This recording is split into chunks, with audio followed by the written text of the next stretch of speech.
नमस्कार, जोहार झारखंड देख रहे हैं आप। मैं हूं शुभे मिश्रा, आपके साथ बुलेटिन की शुरुआत बड़ी खबर के साथ करेंगे। चाईबासा से बड़ी खबर, अपराधियों ने ट्रैक्टर में आग लगा दी है। चालक और खल्लासी के साथ मारपीट हुई। कोयल नदी से बालू उठाने के लिए ट्रैक्टर गया था। गोइलकेरा थाना क्षेत्र की पूरी घटना बताई जा रही है, जहां नक्सलियों के हाथ होने की आशंका जताई जा रही है।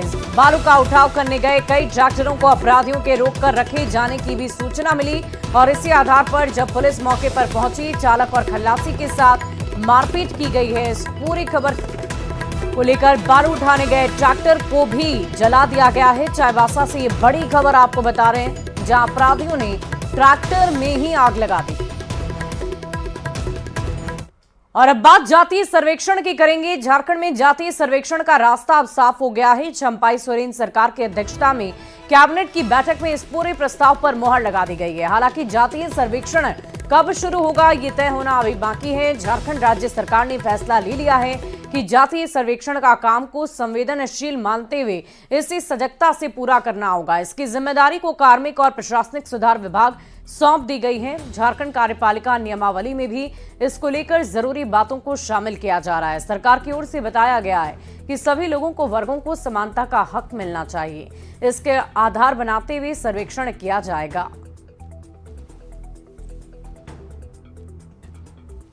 और जातीय सर्वेक्षण को लेकर सियासत भी तेज है। बीजेपी का कहना है कि सोरेन सरकार जनता को ठगने का काम करती है। कांग्रेस भी बीजेपी पर हमलावर है। देखिए, इलेक्शन आते ही सरकार पूरे तरीके से आई वॉश मोड में है। सिर्फ बड़े बड़े वादे कर रहे हैं, लोगों को ठगने की कोशिश कर रही है ये सरकार। अब आप बताएं, जिस सरकार ने ओबीसी के लिए ट्रिपल टेस्ट सर्वोच्च न्यायालय में एफिडेविट देकर आज तक शुरू नहीं कराया, नगर निकाय का चुनाव नहीं करा पा रहे हैं, पंचायत चुनाव बिना पिछड़ों को आरक्षण दिए करा दिया, अब वो जातिगत जनगणना का ढोंग कर रहे हैं। हमारा मानना है कि ये सिर्फ और सिर्फ सरकार अपनी विफलता, भ्रष्टाचार के आरोप, हेमंत सोरेन के जेल जाना, आलमगीर आलम के जेल में बंद रहने से ध्यान बांटने की कोशिश कर रही है। और आज वो साबित भी हो गया कि हम लोग का इस पे साफ है, भाजपा सिर्फ ठगने का, छलने का और पिछड़े वर्ग के लोगों को हमेशा बेवकूफ बनाने का काम करती आई है। हम लोग अपने मुद्दे पे अडिग है, अपने मैनिफेस्टो पे अडिग है। जो हम लोगों ने वादा किया है, हम लोग आने वाले 6 महीने में पूरा करके दिखाएंगे। और दुमका लोकसभा से बीजेपी उम्मीदवार रही सीता सोरेन ने आरोप लगाते हुए कहा कि उनकी हार के पीछे सोची समझी साजिश रची गई है। बीजेपी विधायिका ने इसका आरोप लगाया रणधीर सिंह पर, पूर्व मंत्री लुइस मरांडी पर और दुमका से पूर्व सांसद सुनील सोरेन पर भी यह आरोप लगाया और कहा कि ये लोग विपक्ष के साथ मिले हुए हैं। दुमका से लोकसभा प्रत्याशी रही सीता सोरेन के आरोप पर बवाल मचा है। सीता सोरेन ने सीधे सारठ से बीजेपी विधायक रणधीर सिंह और पूर्व मंत्री रही लुइस मरांडी और पूर्व सांसद रहे दुमका से सुनील सोरेन पर आरोप लगाया है कि संगठन में मजबूती नहीं थी और इस वजह से हार मिली। हमारे साथ फोन पर सीधे मौजूद हैं दुमका से ये सीधे सीता सोरेन मौजूद हैं। सीता जी, सबसे पहले आपका स्वागत है। लेकिन जो आरोप आपने लगाया है, उस आरोप में क्या आपको मजबूती नजर आ रही है? जो इन लोगों ने किया है, पूरा हराने का साजिश तो कर दिया है। जितने भी चुनाव के समय में मेरे साथ तो घूम रहे थे, लेकिन ये पूरे तरह से मेरे साथ नहीं थे, विपक्ष के साथ थे। इतनी बड़ी राष्ट्रीय पार्टी के साथ इन लोगों ने धोखा किया है पूरे तरह से। जांच कराना चाहते तो अगर सीबीआई जांच कराना चाहते तो कराएंगे वो भी जांच। हाँ, अब तो विधानसभा चुनाव ही है, उस पर हम लोग अभी तैयारी कर रहे हैं, शुरुआत करेंगे वो। तो हमारे साथ आपने देखा कि सीता सोरेन है और सीता सोरेन ने खुलकर तमाम जो उनके आरोप लगाए थे, अपने आरोपों का बचाव किया। साफ कहा कि लोकसभा चुनाव के दौरान दुमका में जो कुछ हुआ वो अपने आरोपों पर बरकरार हैं और तमाम आरोपों की जानकारी वो आलाकमान को दे चुकी हैं। और उन्होंने कहा कि जो भी जांच हो इसके लिए वो तमाम जांच के लिए तैयार हैं और जिन लोगों पर आरोप लगाया है उनके खिलाफ भी जांच की मांग उठाई है। कैमरामैन प्रभाकर के साथ संजय कुमार सिन्हा, न्यूज 18 रांची। और दुमका के पूर्व सांसद सुनील सोरेन ने सीता सोरेन के लगाए गए आरोपों का खंडन किया और कहा कि हमारे ऊपर लगाए गए आरोप बिल्कुल बेबुनियाद हैं। तो आरोप लगा सकता है और आज हमारा टिकट वापस होने के बाद भी हमने इतना ईमानदारी के पूर्वक काम किया, तो मुझे लगता है कि ये समझ से परे है और उसका जो है हमारा लगता है कि दिमागी संतुलन बिगड़ गया है। और सीता सोरेन के बयान के बाद झारखंड में सियासी भूचाल आ गया है। जेएमएम ने हमला बोलते हुए कह दिया कि झारखंड में हेमंत सोरेन की सुनामी है। वहीं बीजेपी का कहना है कि पार्टी की बातें पार्टी के भीतर होनी चाहिए। इस तरह की चीजें जो कर रहे हैं उन पर कार्रवाई होगी। पार्टी की बातें पार्टी के अंदर होनी चाहिए। मीडिया में किसी भी तरह की बयानबाजी नहीं होनी चाहिए और प्रदेश नेतृत्व को इसको गंभीरता से लेना चाहिए। और वैसे लोग जो इस तरह की चीजें सार्वजनिक रूप से एक दूसरे पर आरोप प्रत्यारोप लगा रहे हैं, उन पर कार्रवाई करनी चाहिए। देखिए, ये लोग विधानसभा चुनाव में क्या हम लोगों से लड़ेंगे। हम झारखंड की पार्टी, हमारी झारखंड मुक्ति मोर्चा, हमारा गठबंधन इंडिया गठबंधन, हमारे नेता हेमंत सोरेन, इसके मुकाबले में कहाँ टिक पाएंगे ये लोग तो पहले आपस में लड़के तय कर लें। जो वर्चस्व की लड़ाई भारतीय जनता पार्टी में चल रही है, कई जगह आपने कितने जगह देखा होगा। और इस वक्त की बहुत बड़ी खबर सामने आ रही है। कल हुई यूजीसी नेट की परीक्षा रद्द। गड़बड़ी की शिकायत के बाद इस परीक्षा को रद्द कर दिया गया है। सीबीआई को जांच की जिम्मेदारी सौंपी गई है। यूजीसी नेट की परीक्षा दोबारा ली जाएगी। इस वक्त की बहुत बड़ी खबर आपको बता रहे हैं। सीबीआई को इस पूरे मामले की जांच पड़ताल की जिम्मेदारी सौंप दी गई है। लेकिन सवाल यही कि जो छात्र पूरी लगन के साथ, मेहनत के साथ परीक्षा की तैयारी करते हैं, ये परीक्षाएं बार बार रद्द क्यों हो जाती है। बहरहाल आपको बता दें कि कल ही ये परीक्षा ली गई थी और आज ही इस परीक्षा को रद्द कर दिया गया है। कहा यह जा रहा है कि इस परीक्षा में भी गड़बड़ी हुई है, जिसके मद्देनजर अब परीक्षा दोबारा ली जाएगी। और डॉक्टरों को धरती का भगवान कहा जाता है। मरीज ठीक होने के लिए अस्पताल जाते हैं, लेकिन क्या हो जब अस्पताल में ही इस धरती के भगवान की कमी हो जाए। जी हां, झारखंड के अस्पतालों में भी कुछ ऐसा ही आलम है, जहां डॉक्टरों की कमी के चलते मरीजों को बहुत समस्या होती है, लेकिन सरकार के कान पर जूं तक नहीं रेंगती। ऐसा हम नहीं कह रहे, बल्कि मंत्री जी का बयान कह रहा है। झारखंड सरकार के स्वास्थ्य मंत्री बन्ना गुप्ता की माने तो डॉक्टरों की कमी सिर्फ झारखंड ही नहीं, बल्कि पूरे देश में है। सरकारी आंकड़े माने तो राज्य में 30,000 डॉक्टरों की कमी है और इसके बावजूद जम्पाई सोरेन के मंत्री गोलमोल जवाब दे रहे हैं। अभी एनएचएम के माध्यम से बहुत सारे हमारे स्वास्थ्य कर्मियों की बहाली की है। लगातार ये प्रयास चल रहे हैं, लेकिन मानव संसाधन की कमी पूरे राष्ट्र में हमारे यहाँ भी है। देखिए, राज्य की जो स्वास्थ्य व्यवस्था है वो पूरे तरीके से वेंटिलेटर पे है। जो गांव और जो कस्बों के अस्पताल की बात छोड़ दीजिए, प्रखंड के अस्पताल की बात छोड़ दीजिए, रिम्स में, सदर अस्पताल में और प्राइमरी हेल्थ सेंटर शहर में, वहां भी डॉक्टर नहीं बैठ रहे हैं समय पे, या उनकी उपलब्धता बहुत कम है। सरकार को युद्ध स्तर पर इनकी नियुक्ति करनी चाहिए। उपकरणों की कमी है। और बात धनबाद की करेंगे, जहां मोहरी बांध में हुई मारपीट और फायरिंग मामले में बीजेपी नेता रागिनी सिंह ने पीड़ित परिवार से मुलाकात की और हर संभव मदद का आश्वासन दिया है। आपको बता दें कि एटी देवप्रभा आउटसोर्सिंग में कंपनी प्रबंधन और स्थानीय ग्रामीणों के बीच हैवी ब्लास्टिंग को लेकर मारपीट और फायरिंग हुई। गोली लगने से एक युवक जख्मी हुआ।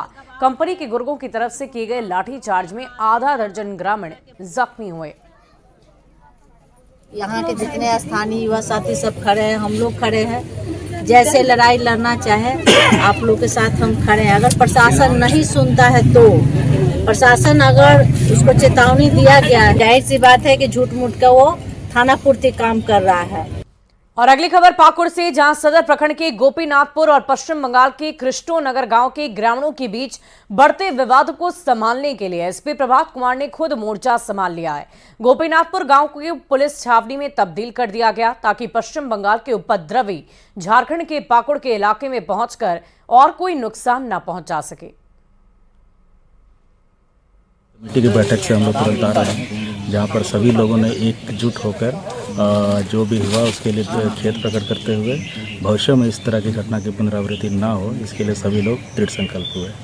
अगली खबर जमशेदपुर से, जहां साक्षी थाना क्षेत्र के काष्टीडीह में दो पक्षों के बीच जमकर विवाद हुआ। दोनों तरफ से ईंट पत्थर चले, 4 लोग जख्मी हुए। सूचना मिलते ही पुलिस की टीम मौके पर पहुंची, घायलों को अस्पताल में भर्ती किया गया। लेकिन झगड़ा हुआ बहन लोग से, कम आए हैं सुने तो, और लोग पहले हाथ वो लोग छोड़ा, पत्थर उथर भी चला। हाँ पत्थर चला, मेरे दामाद को सर फट गया और मेरा बहू का मारी पत्थर चला के, उसका पाँव में चोट लग गया। बात करने आए तो उन्होंने बोला गांव चल गया था, उन्होंने आपस से वही उन्होंने बुलाया बात करने के लिए। तो बातचीत करते करते वहीं पर यहीं पर बैठा हुआ, हम लोग यहाँ बैठे हुए, वो नीता बातचीत करते एक झाप मार दिया लेडीज के ऊपर में। लेडीज के ऊपर मांगा तो लेडीज वही पकड़ लिया झाड़ू, तो बोले तुम काय मारा। बातचीत करने आया था, आदमी को भी लेके आया था, 10-15 आदमी छायानगर से आए हुए थे।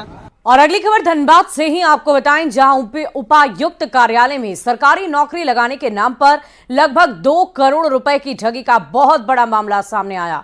28 बेरोजगार युवाओं को ठगी का शिकार बनाया गया। युवाओं को उन तमाम प्रक्रियाओं से गुजारा गया जो आमतौर पर नौकरी के लिए आवश्यक होती है। रोस्टर और उपायुक्त कार्यालय के नोटिस बोर्ड पर नाम प्रसारित किए गए। नियुक्ति पत्र भी स्पीड पोस्ट के माध्यम से भेजा गया, लेकिन जब वो योगदान देने पहुंचे तो पता चला कि उनके साथ ठगी की गई। 3 लाख और बाकी उसका मोबाइल में ट्रांसफर किए थे 4 लाख 40 थे। विकास कुमार नाम का है, जो कुल्टी में किराए के रूम में रहता था, लेकिन वो बताया जा रहा कि रोहतासगढ़ जिले का रहने वाला है। ऐसे हम लोग के पास प्रूफ है उसका। ये मांग किए, उसके बाद फिर 50,000 की मांग किए, फिर इंटरव्यू के लिए मांग किए कि 30,000 के लिए। उसके बाद मांग किए कि आप लोग को गाड़ी दिया जाएगा टॉप लेवल का, उसके लिए 1,10,000 की मांग की गई। और उसके बाद फिर सब डिवीजन बनाने के लिए 35,000 की मांग की गई। करीब किसी का 4 लाख, किसी का 2 लाख, किसी का 7 लाख, ऐसे 28 लोग इसमें शामिल। एसपी और एसपी सिटी और एसपी ग्रामीण को दी गई थी, वो लोग अपने स्तर पे जांच कर रहे हैं जैसा उनके द्वारा बताया गया है। हम लोगों ने जो इसमें पीड़ित व्यक्ति हैं उनसे भी अनुरोध किया है कि आप लोग भी अपने स्तर से FIR दर्ज करिए। और अभी मैंने सिटी एसपी को निर्देश दिया है कि इसका तुरंत इन्वेस्टिगेशन करके जो भी इसमें लोग दोषी हैं, और ना सिर्फ जो लोग इमीडिएट दोषी पाए जाते हैं बल्कि इसके पीछे जो मास्टरमाइंड है उनको ढूंढ के उनके खिलाफ सख्त कार्रवाई करें। आवास बोर्ड की रेसिडेंशियल जमीन का कमर्शियल इस्तेमाल करने में मामले में झारखंड राज्य आवास बोर्ड अब एक्शन मोड में आ गया। आवास बोर्ड की तरफ से 250 लोगों को नोटिस भेजा गया है, जिसमें बीजेपी प्रदेश कार्यालय भी शामिल है। उन्होंने इस वर्कशॉप को ऑर्गेनाइज किया है और इसमें तकरीबन 50 FPOs के तकरीबन 100 से ज़्यादा मेंबर्स यहाँ पे उपस्थित हैं। इस प्लेटफॉर्म का एक ही मकसद था कि कैसे एक प्लेटफॉर्म पे आके कुछ अच्छे FPOs, कुछ हो सकता है बहुत अच्छा नहीं कर रहे वैसे FPOs, या कुछ हो सकता है भी इनिशियल स्टेज पे हो। और कुश्ती में झारखंड का सितारा एक बार फिर बुलंद है। लड़कियों में चंचला कुमारी के बाद अब लड़कों में ट्राइबल बॉय विकास कच्छप ने अंडर 17 भारतीय कुश्ती टीम में जगह बना ली। गरीबी और संघर्ष के बीच पलकर अपने लक्ष्य तक पहुंचे विकास बुधवार की रात रांची से दिल्ली के लिए रवाना हो रहे हैं। अंतर्राष्ट्रीय रेसलर विकास कच्छप, उसकी मां और कोच से बातचीत की न्यूज 18 संवाददाता संजय कुमार सिन्हा ने। के रास्ते पर ईमानदारी से बढ़ते चलिए, सफलता जरूर मिलती है। और रांची के रेसलर विकास कच्छप ने इसे सार्थक भी किया है। हम इस समय रांची के खेलगांव में हैं और हमारे साथ यहाँ पर उम्र है 17 साल, रेसलर हैं विकास कच्छप और जा रहे हैं जॉर्डन अम्मान एशियन कुश्ती चैंपियनशिप में भाग लेने के लिए। भारतीय जो टीम है उस दल में शामिल है। बहुत अच्छा लग रहा है सर, हमें तो हवाई जहाज में कभी नहीं बैठा था, मोबाइल में सिर्फ देखा था, तो मुझे बहुत सपना था कि मैं कभी बैठूंगा, इसलिए बहुत अच्छा लग रहा है मुझे। ऐसा हुआ तो मुझे बहुत अच्छा लगा। सर लोग को पता चला तो मुझे बधाई दिया कि बहुत अच्छा किया है ऐसा बोल के। झारखंड के बच्चे में कभी कभी बस कोई जाता है, ऐसा तो किसी का नहीं हो पाता है, तो मेरा हुआ तो मुझे बहुत। पहली बार आई थी स्टेडियम में ही, बच्चों को पाली बढ़ाई, तो बहुत छोटा था, दूध पीते था, और उसी में मजदूरी करके मैं इतना बड़ा बढ़ाई हूँ। और अभी मेरे बच्चे यहाँ तक आए और ये सर लोग हैं जो मेरा बच्चा का सहयोग किए, जिसके चलते मैं अभी खुश हूँ। और मेरे बच्चा विदेश जा रहा है, उसके लिए भी बहुत खुश हूँ और सबके लिए मैं बधाई देती हूँ अपने तरफ से। विशेषकर एशिया चैंपियनशिप में जा रहा है, तो इसमें बहुत सारा हमारा टफ फाइट होगा। चाइना के साथ में हो जाएगा, आपका ईरान आ जाएगा, उसके साथ में हो जाएगा, तो ये सब के साथ टफ फाइट होगा। उसके लिए उस लेवल का ट्रेनिंग होना चाहिए। तो अभी इसको अपने वजन से बड़े पार्टनर से भी, छोटे सबसे मिला के ये करा रहे हैं, और एक कंपटीशन का माहौल बनाकर कि आपका कंपटीशन है, बच्चों को लाइन में लगाकर खड़ा कर इसको बड़े बड़े अपने पार्टनर से हम लोग कि रांची का रहने वाला विकास पूरे झारखंड समेत पूरे देश भर से आशीर्वाद मांग रहा है।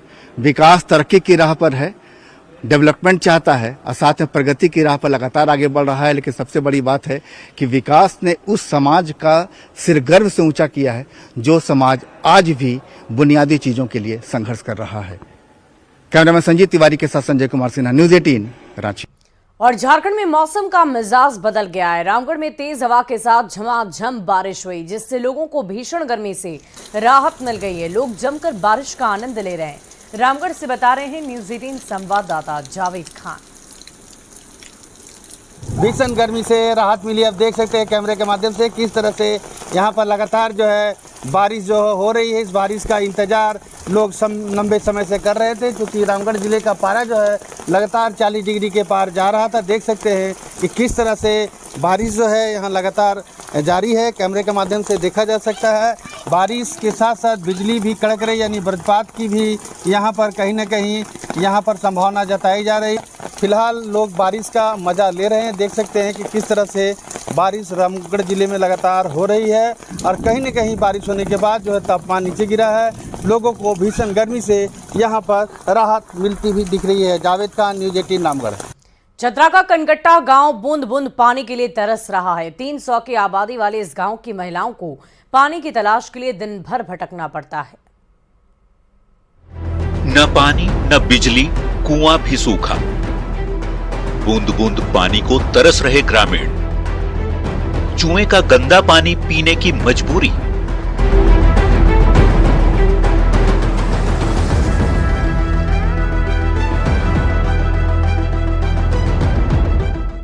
किसी ने ठीक ही कहा है, रहीमन पानी राखिए, बिन पानी सब सून।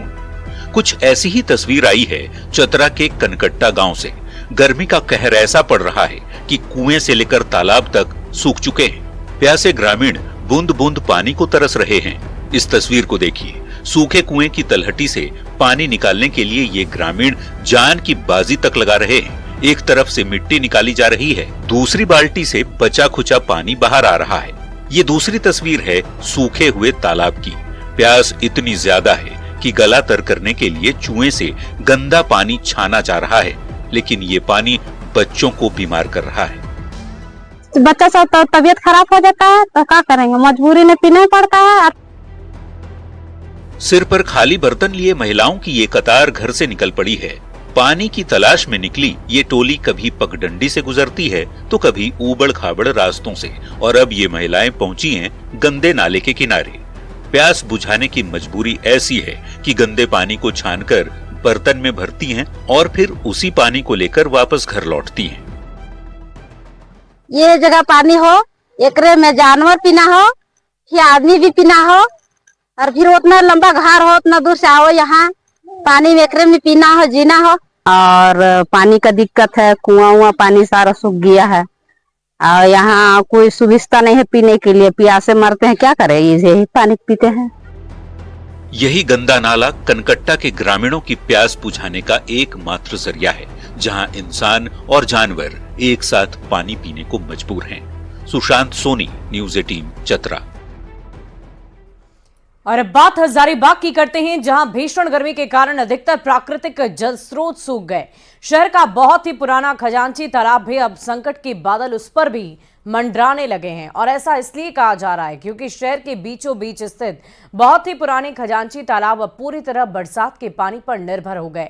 इसमें अमृत 2.0 योजना से तालाब में करोड़ों की लागत से इसका सौंदर्यीकरण किया गया। यही सौंदर्यीकरण इसके अस्तित्व के लिए खतरा बनने लगा है, क्योंकि सौंदर्यीकरण के लिए इसमें नीचे तक मार्बल्स पत्थर के काम किए गए हैं, तथा जहां से इस तालाब में पानी का स्रोत 365 दिन आता था, वहां पर मंदिर बन जाने की वजह से ये स्रोत ही बंद हो गया है। तालाब का क्या स्थिति है, तालाब का सुंदरीकरण आपको जरूर दिख रहा होगा, लेकिन बाकी किसी भी चीज़ का सुंदरीकरण नहीं हुआ। तो ये बहुत ही शर्मनाक बात है, और इसका फिर हम दोबारा जांच करने का हम अनुरोध करते हैं कि फरवरी महीना था, दैट टाइम वो टेंडर हुआ था। इसके बाद हम लोगों ने इसको शिलान्यास किया था, लेकिन शिलान्यास करने के बाद हमको पता चला कि वो कैंसिल हो गया। तो ये आप विभाग से पूछिएगा, क्योंकि रीटेंडर हुआ, फिर काम मिला, काम तो प्रोसीजर से स्टार्ट हुआ, मंदिर बन गया तो हम लोग पीछे से थोड़ा शॉर्ट हो जा रहा है, कंजेस्टेड हो जा रहा है, लेकिन कोशिश कर रहे हैं कि हम लोग इसको धरातल में उतारें। 2.0 में हम लोगों ने उसका जीर्णोद्धार कराया है, रिजुवनेशन कराया है, और ये बात सत्य है कि रिजुवनेशन के बाद जो वो कतिपय मैंने खास करके इस बार गर्मी भी था तो थोड़ा सा पानी की कमी रही है। और झारखंड प्रदेश कार्यालय में राहुल गांधी का जन्मदिन मनाया गया। इस मौके पर झारखंड कांग्रेस मीडिया विभाग ने केक काटकर राहुल गांधी को बधाई दी। साथ ही कहा कि जब देश में नफरत की राजनीति थी तब उन्होंने मोहब्बत का पैगाम देने का काम किया। झारखंड कांग्रेस ने राहुल गांधी के संघर्ष के साथ हमेशा खड़े रहने का आह्वान किया है। कांग्रेस नेताओं ने राहुल गांधी के स्वस्थ रहने और लंबी आयु की कामना की। पूरे प्रदेश की ओर से हम उन्हें शुभकामनाएं देना चाहते हैं। वे दीर्घायु हो, उनका स्वास्थ्य अच्छा रहे, और जिस तरह से विगत सालों में उन्होंने एक संघर्ष के आधार पर देश में जब नफरत की राजनीति चरम पर थी, उन्होंने मोहब्बत का पैगाम लेकर पूरे देश में भ्रमण किया, यात्रा की, और एक प्रकार से आज जो परिस्थितियां बनी है, आज जो राजनीति में बदलाव की जो हालत पैदा हुई है, वो निश्चित रूप से राहुल गांधी का उसमें अहम भूमिका रहा है। और फिलहाल इस बुलेटिन में अभी के लिए बस इतना ही। एक नजर इस वक्त के हेडलाइंस